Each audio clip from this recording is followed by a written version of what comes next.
Greetings and welcome to the Kuyperian Commentary Podcast. This is episode 135.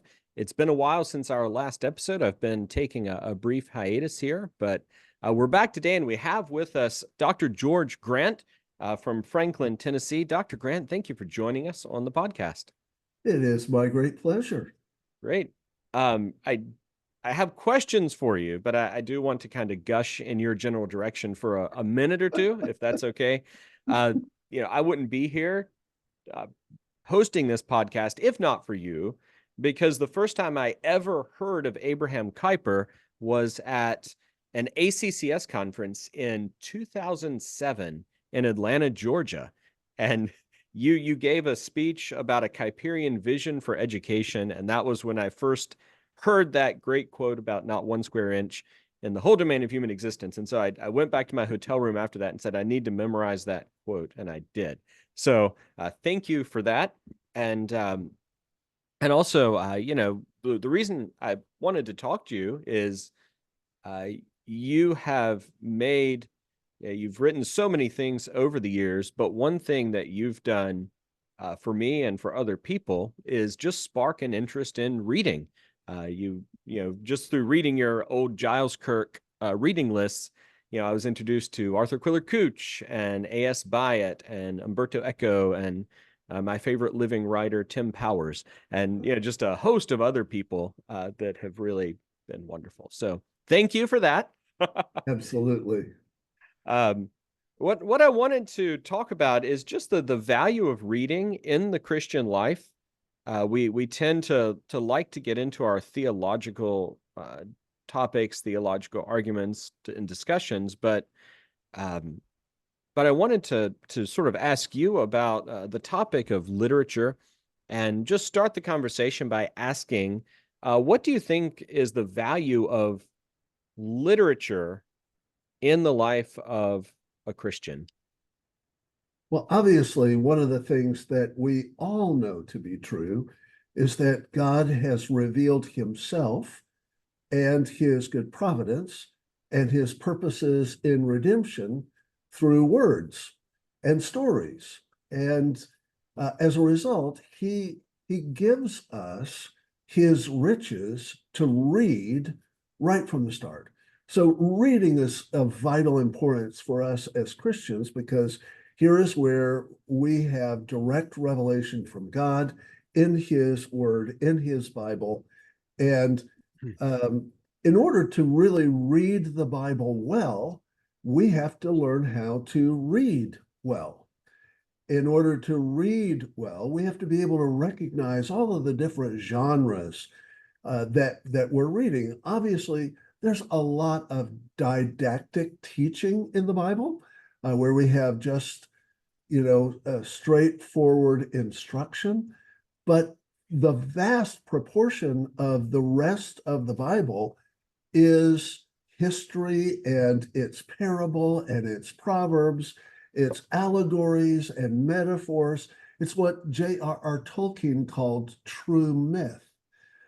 So much of the way that Jesus taught and instructed his disciples, so much of the plan of his redemption was couched in stories and these remarkable pictures. When we turn to the book of Psalms, we have all kinds of remarkable poetry, different styles of poetry. There's lyrical poetry. There are funeral marches and joyous odes of victory. And part of the way that we learn how to read the Bible well is we learn how to distinguish these various kinds of literature. Now, it's not a huge leap from there to start to realize that God has given each of us, because this is the way he has chosen to reveal himself to us, and it's a part of our nature to receive these riches through reading. It's not a huge leap, therefore, to realize that God has made us to be readers. We're intended to be readers. In addition to that, he's called us to communicate truth, and to communicate truth with beauty and goodness, and to communicate truth in the ways that he's communicated that truth to us, through storytelling, through mythic weaving, through songs. And so I don't think that it is really a reasonable argument for any Christian to say, well, we only need to read one kind of thing, or we really don't need to read anything at all. So I think that's the baseline. We start there. Then you have to ask the question, okay, well, if we're supposed to be readers, what then should we be reading? And what are the good books? And what are the books to steer clear of? Obviously, there's a whole lot out there that we shouldn't even countenance trying to read. And so some of that is just following the great footnote trail of the great classic literature, who are those that my heroes loved to read. And I follow that trail that leads us to the classics, both the classics of great Christian literature and the classics of the Western tradition. And I think one of the great tasks of recovery in our time to build foundations of reformation is to teach people how to read and think deeply again. So that's a part of what I've attempted to do throughout my career. Not because I set out as a mission to do that. I always tell the teachers at our classical Christian school, the teacher's job is to love what they love in front of those whom they love. And so a lot of my exuberance over books is just the spillover of me saying, oh, look what I discovered. Oh, this is so good. You would love this too. So as far as things not to read, I mean, you mentioned part of learning is discerning what to read, what not to read. When you were mentioning that, did you have in mind sort of moral qualifications? Like there are things we would obviously not want to read because they are morally degraded, or did you maybe also have in mind qualitative qualifications? It might be a perfectly moral book, but it's a really badly written book. Don't waste your time on that. Yeah, I think it's both.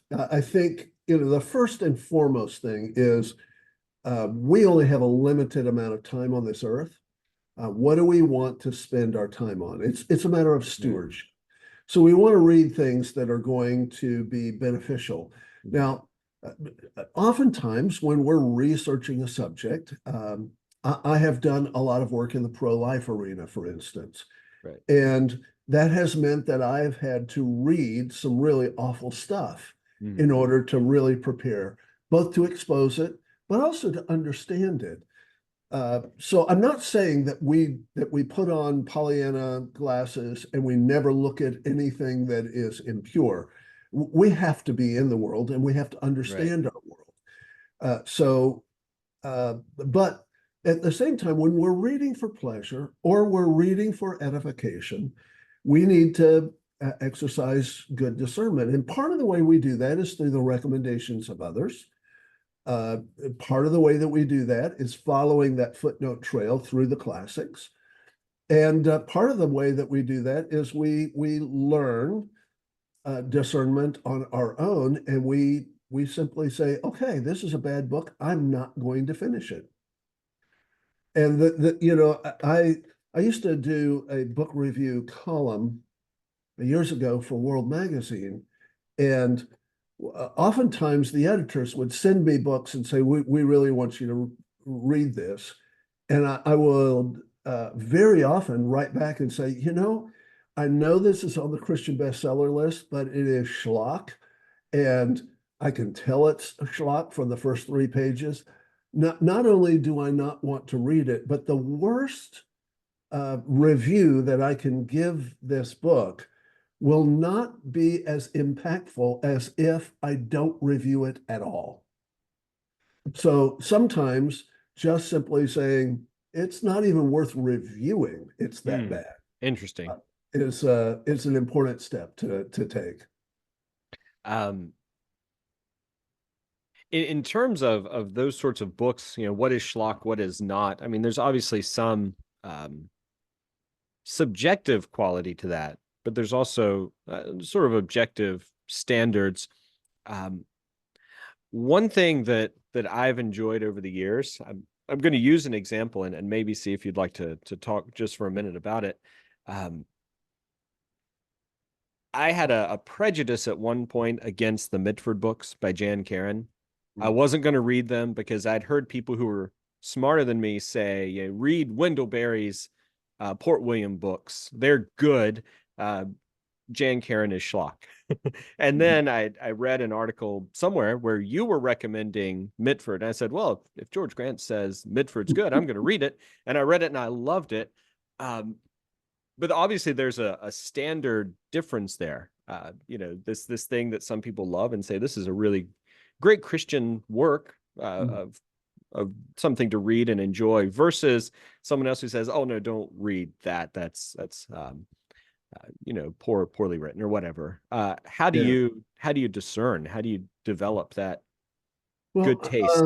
a couple of things. First of all, I sympathize with those who thought that Jan Karon's books were schlock because they are easily categorized as chick lit or Hmm.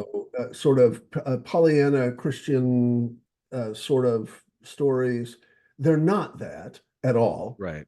I actually often compare what Jan Karon is doing with what Jane Austen was doing 2 centuries earlier, Yeah. which is a kind of domestic lens through which to see the brokenness of our world and then commenting on the world without indulging in ideology or political fractiousness. That's something that Right. Jane Austen does incredibly well. During the Napoleonic Wars, she never actually mentions the Napoleonic Wars, but they're always a backdrop. You've always got soldiers coming home from war, and it's really remarkable what Jane Austen is able to do, and she does it Right. with a lucidness, well-drawn characters that are memorable. They're not pasteboard cutout characters. They're not caricatures. And I think that that's what Jan Karon does. And by the way, she's at work on a new novel for the Oh first one wow. in almost 10 years. Wow. Um, so that's I think that we have to read discerningly. Hmm. One of my favorite books about how to read well is a book by James Sire. He was Francis Schaeffer's editor at InterVarsity Press, was really responsible for taking the scraps of Schaeffer's sermons and talks and helping Schaeffer shape those into his earliest books. And he wrote a book that is intended to teach people how to read substantively and worldviewishly. Everything from poetry to fiction to soaring history books. It's called How to Read Slowly. It's published by Shaw. It was originally published by InterVarsity Press, and it's incredibly helpful. One of the things that he says is that, in a sense, you have to grow into the ability to discern the difference between great literature, worthwhile literature, and schlock. Some of it is pretty self-evident. I recently read a book in a men's group that I'm in that came highly recommended. I loved the subject. I loved the title. I even loved what the book was about, but it was so badly written that I struggled to get through it. Uh, I agreed with everything that the author was saying almost, but it was just a battle to get through it because it was Right. so poorly communicated. One of the things that we have lost with the loss of classical education are the arts of grammar and logic and rhetoric. And it shows up in the way we speak. It shows up in the uses of our vocabulary, and it shows up in preaching, and it shows up in our lack of discernment with what we're reading. So we've got to work on that. And again, what I would say is follow those that you trust. You obviously trusted me enough to follow me all the way to Mitford. Right. And I think that can be incredibly rewarding. I don't always find that every book that J.I. Packer recommended I love, but every book that J.I. Packer recommended I know will be good and safe. It may not be the best book in the world, but it's going to be good and safe because J.I. Packer has recommended it. That is an incredibly helpful thing. I always tell my students when you're sitting down to begin a book, let's say it's a book that you have been assigned, the first thing to do is to read everything that's on the back cover, read the table of contents, approach it like you're headed out on a journey, and you want to sort of orient yourself as you prepare to go. Who are the people that endorse the book? What are the subtitles? What's the overarching and underlying thematic structure of the work? And you do all of that before you start reading. That really helps in your discernment. Oftentimes, just doing that much is enough for you to realize, oh, this is really not a book. It was a really interesting article that they puffed up and turned into a. So I can read the first chapter and the last chapter and be done with it. And sometimes, reading, what's on the cover, you can discern, okay, this is going to be a book I need to take time with and go slow. And it's going to require a process. And so you kind of calibrate the way you read it based on that initial analysis. So those are all things that I think are really important as readers. And by the way, all of that will help us when we come to the scriptures, when we do things like we begin the process of scripture memory, that discernment and those skills that we bring over will only deepen our appreciation of God's word and the way he's revealed himself to us. Right. That makes it sound like, and I'm sure you would say this as well, the reading is, it's a very individual thing. You read a book and it's you and the book alone together, but developing taste sounds like a communal community sort of action where you surround yourself by people you trust, and those people build you up, and there's exchange there. Yeah, it sounds like, at your church, it sounds like you've got a men's book group. We have a book of the month at our church. Every month we select a new work, and we'll get, dozens of copies. And oftentimes we have 3 consecutive Sunday morning worship services. Oftentimes, if one of the pastors enthuses a little too much, the books will be all gone, cleared out after the first service. And so the second and third service have to go begging. That's because it is kind of a communal experience.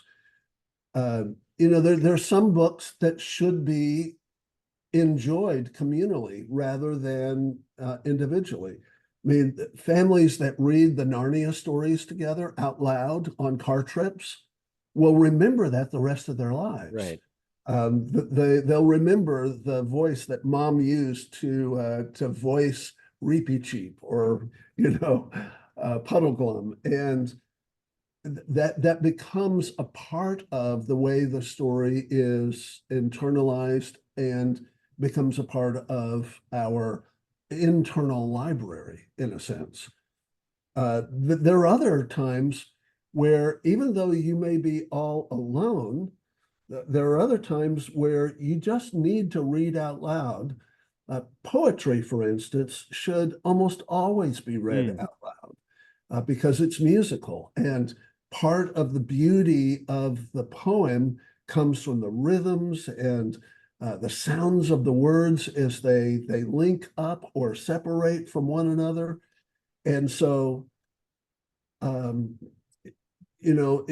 I think poetry is incredibly valuable in setting the heart to singing, uh, giving us new ways of expression so that when we go before the throne of grace in prayer, we're not just using rote language, but we have a richness to our language that has been absorbed because we've read poetry. It seems like poetry has kind of fallen on hard times because when you read older books from the 1800s or earlier, everyone's quoting poetry. And even the fiction books, the characters quote poetry and seem to know poetry. Nowadays, it seems like poetry is you have to be sort of a snobbish aesthete, and a lot of modern poetry is not that great. There's some good ones out there who are doing great work, but um, how would you communicate that to someone who says, "Well, I don't need poetry. That's a theater kid thing. That's a nerdy thing." Yeah. Well, one of the things that I think almost anyone in the Christian world would say is that hymnody has the power to move us Mhm. greatly. It's not just the music. It may be the combination of the music and the lyrics, but oftentimes the best hymns are ones that are just great poetry. Isaac Watts and William Cooper and all of the richness that they have afforded us. That is something that is almost undeniable for us. And so, if that's true of hymnody, why is it not true across the board for learning how to speak in lyrical and beautiful ways with Right. adorned language? So I think that a part of what we've got to do is we've just got to regularly expose our people to great poetry. Some of that, Mhm. just comes right out of the pulpit. Spurgeon was a master at weaving short clips of poetry into his sermons because it's Mhm. so picturesque. It will capture a biblical image very, very powerfully. Spurgeon was a lover of Pilgrim's Progress.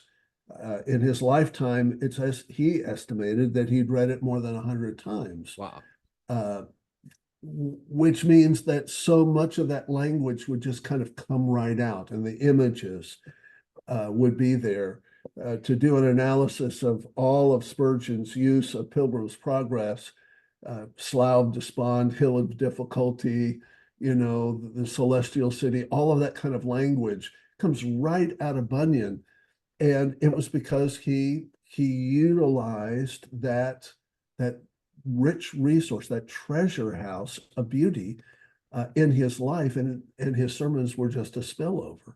I think that if pastors would work really hard on their rhetoric, and it is hard work. It's not just, people aren't natural rhetoricians. They're not Right. natural orators. I think that our people would begin to want to explore. I know that when I'm quoting from a book or there's a particularly picturesque phrase, I will often get people who will come up after the service and say, "Where did you get that? Where can I find it?" And I always bring the books that I quote from Mm. into the pulpit and actually read them out of the book so that people don't think, "Oh, he just got this off the internet or whatever." And because it's a teaching tool to remind our people there's a richness in Right. having a library in your home. That's a really good point as well. Just building that for your children, for your sake, and as an inheritance to pass down things. Yeah, these good books that we were built by and that you've been built by, that your Amen. children can be as well. Yeah. Um, Chesterton spoke about rhetoric. Um, I can't remember the exact quote. He would have said it really well, but I can't remember the exact quote now. But he says that we are suspicious in the modern world of anyone with polished speaking abilities, anyone that seems like they've practiced. When someone plays a symphony on a violin, we don't question their sincerity, even though they've practiced and practiced for hours and hours. But when somebody speaks well, we question whether they're sincere. And I think you even see that in sermons where pastors try to uh, dumb down their language to not even intellectually, but just they speak poorly because they want to be sincere, and we pray bad prayers because we want to be sincere. Right. So You with know, I that, think, how do we change that? yeah, I think one of the things about great rhetoric is that it's not theatrical. Great oratory doesn't have to be overly dramatic. And I think oftentimes people mistake rich eloquence with this hoity-toity kind of theatrical artifice. And so part of what we've got to do, I think, in the modern world is we have to recognize the audience that we have. You know, we have children that were raised on Nickelodeon and worse. We have adults that are barely above that. The adult version of Nickelodeon would be, say, CNN and Fox. And so we've got to recognize that that's our audience. We've got to speak to them in a way that they can understand, but we shouldn't speak down to them. We should beckon them to rise up. And so that's a real balancing act. You've got to make sure that you're not so far over people's heads that they miss what you're saying, Right. but you're enough over their heads that they have to stretch and reach. And that's a very delicate sort of thing, but it's really important. And the way we learn how to do that is through good substantive reading, side by side with good note taking. You know, when I'm reading and I run across a great phrase, I write it down, not necessarily because I'm going to use that phrase. I want to learn how to make phrases like that. And so seeing it, then repeating it helps to cement it in my mind. So I'm really big on journaling. I think that we need to have journals that we regularly use to take notes. I take notes in every sermon. If I'm not preaching, I want to make sure I'm taking notes. And again, I'm not writing it down necessarily. This is an Umberto Eco quote. He said, I don't write it down to remember it later. I write it down to remember it now. Hmm. That's actually true because I found when I do that, you do remember it. You don't Yeah, have to even look back because you've noticed it. you've And when you noticed, notice and something, you it's there. repeat it by writing it down. Right. And at that point, it's at least partially internalized. You may not have it perfectly Right. memorized, like your Chesterton quote, but you've got it. You've got it, and you can utilize it. Right. So, speaking of literature stretching you, I saw this ad and just happened to have it on my desktop here so I can actually share it. I don't know if you've seen this. It's been on Facebook, Twitter. I've just seen it advertised. This AI service that's supposed to, quote, turn hard books into easy books. So it gives an example from the opening of The Great Gatsby. In my younger and more vulnerable years, my father gave me some advice that I've been turning over in my mind ever since.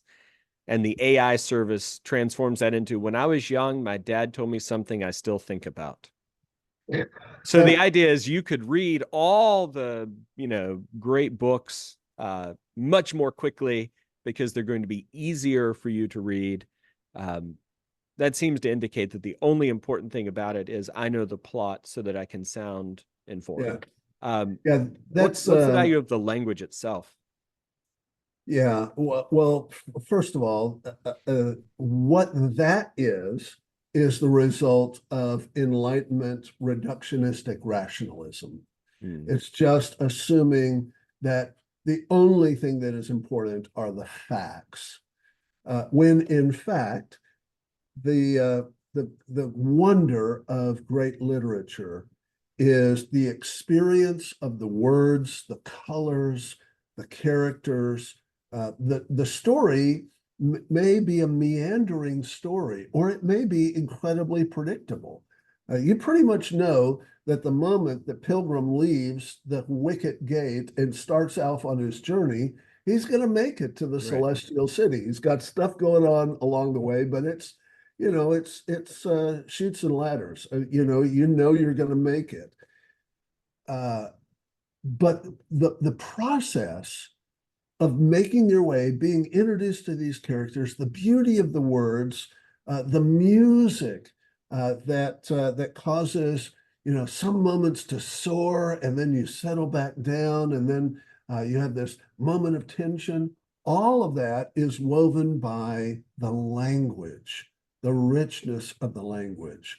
I think that one of the things that Christians have to come to terms with in our day is that in the culture wars, the battle of the Bible is no longer relevant. We're down to the battle over the dictionary. We're in a battle for what words mean. And so if we're not conversant on these things, we'll never get people away from battling over words to the place where they're wrestling with spiritual truths in the battle over the Bible. So what I would say to stuff like that is sometimes we do just read for information. And that's perfectly fine. You can skim. Learning the art of skimming is a good skill. But you never want to skim a book that you're attempting to read for depth and for beauty.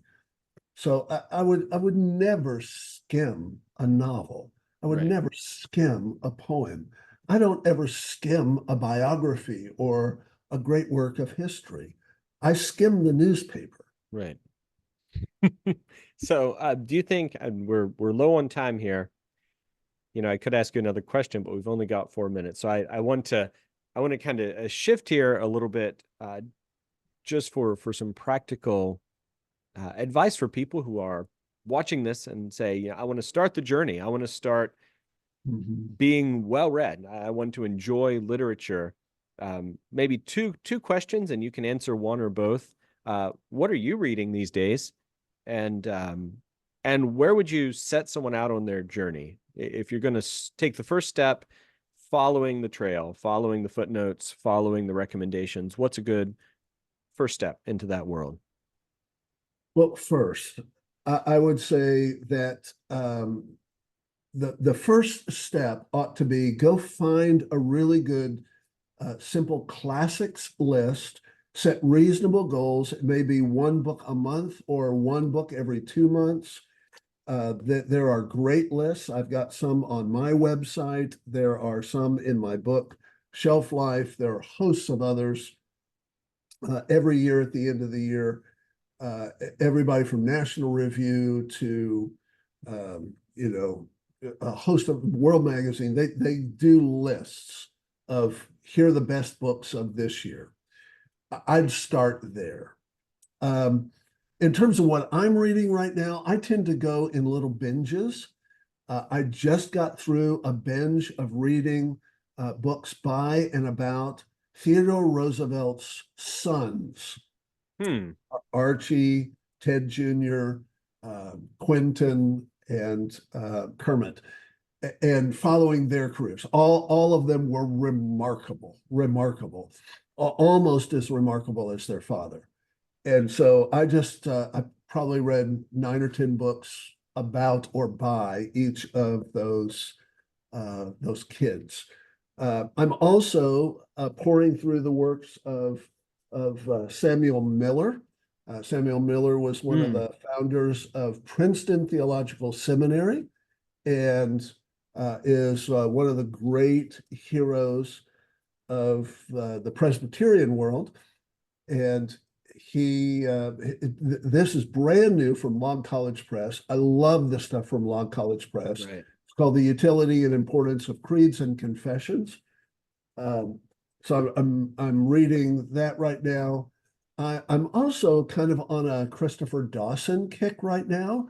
Christopher Dawson was an historian in the same generation with G.K. Chesterton, and was a friend of Chesterton's, and was just a really fine historian.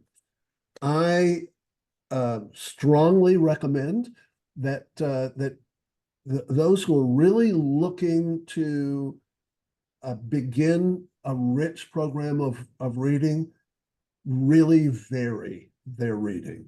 Read a little bit of fiction, read a little bit of history, read some biographies, and sort of mix it up all through the year so that you've got a balanced diet. I approach it just like I would approach my dinner plate. Got my greens, I've got my protein, I've got my carbs, and I'm making sure that it's nice and balanced. A nice, well-balanced meal. Well, Dr. Grant, thank you for joining us today on the podcast, and it's been great to have your time and conversation. Thank you. It's been a joy.